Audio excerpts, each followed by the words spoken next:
Hello, today I'm going to show you a particle system shader that you can build from scratch. This is all thanks to Ben Cloward's generous sharing of his knowledge. He has a huge list of Unity shader tutorials and I highly recommend you to check it out. I will be using Unity, but Ben covers both Unity and Unreal Engine, so you can follow along with either. I have been developing Landoria for a while now, and I ran into a problem where I needed to customize some of the visual effects for my game.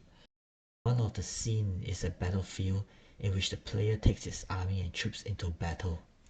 To improve the view perspective, I wanted the battlefield to curve downwards into the horizon, and I needed the particles to follow the curve of the terrain. That's when I explored Ben's channel and found the particle system shader tutorial.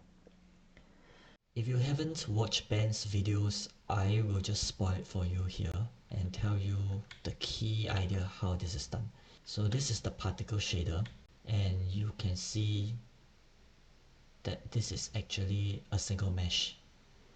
And before it goes into the shader, it actually looks like this.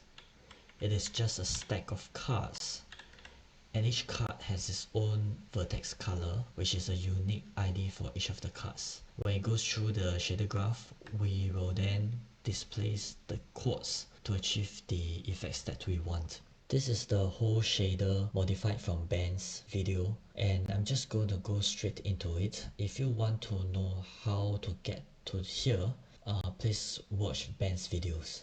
Now, the key idea here is to add a new variable called lifetime instead of the particle speed.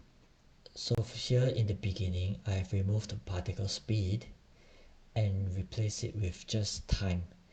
And I'm just going to use the continuous time here to advance our animation.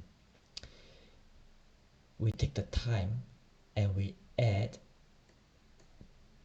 this value here, which is the vertex color. The vertex color is a number from 0 to 1. And so by adding it to the time, each particle can have a little bit of time offset and they will look to be a little bit different from each other. With the continuous time, we break into two branches. For the top branch, what we want to achieve is a 0 to 1 interpolated time for the entire lifetime. So for example, if the lifetime is 10 seconds, then in the 0 second it will be 0, and at 10 second it will be 1. So this is quite straightforward. I'm doing a modulo here and then divide by the time. For the bottom branch, what we want is a value from 0 to lifetime. So for example, again, if the lifetime is 10 seconds, we want it to be 0 to 10 seconds. So what we do is we take the continuous time and we divide by the lifetime. This gives us the period. So for example, if lifetime is 10 seconds, then this division will tell us how many 10 seconds has elapsed. We then take this value, put it into a fraction, and multiply by lifetime. This will give us the lifetime in the range of 0 to 10 seconds periodically. So we'll use this to calculate our kinematics functions accordingly. Next, I have taken the original variables and organized them as such. We have this group here which is calculating the spread direction, and then we have one that is calculating the final displacement, and then we also have one that is using wind and gravity forces. So we'll go one by one.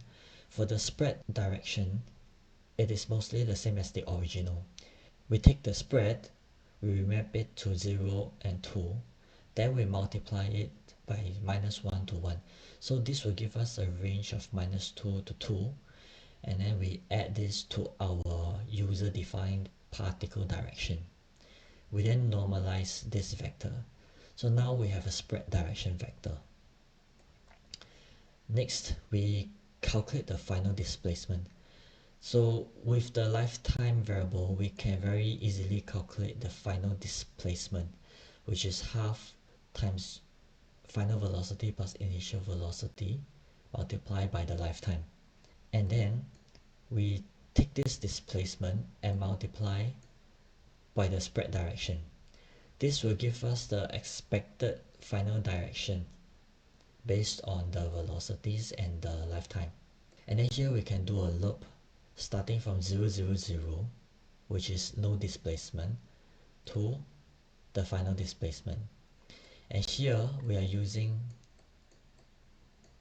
the 0 to 1 interpolated time.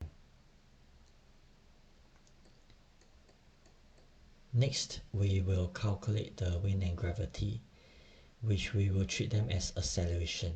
So as defined by this equation, the displacement is half times acceleration times t to the power of 2, which is exactly what we are doing here.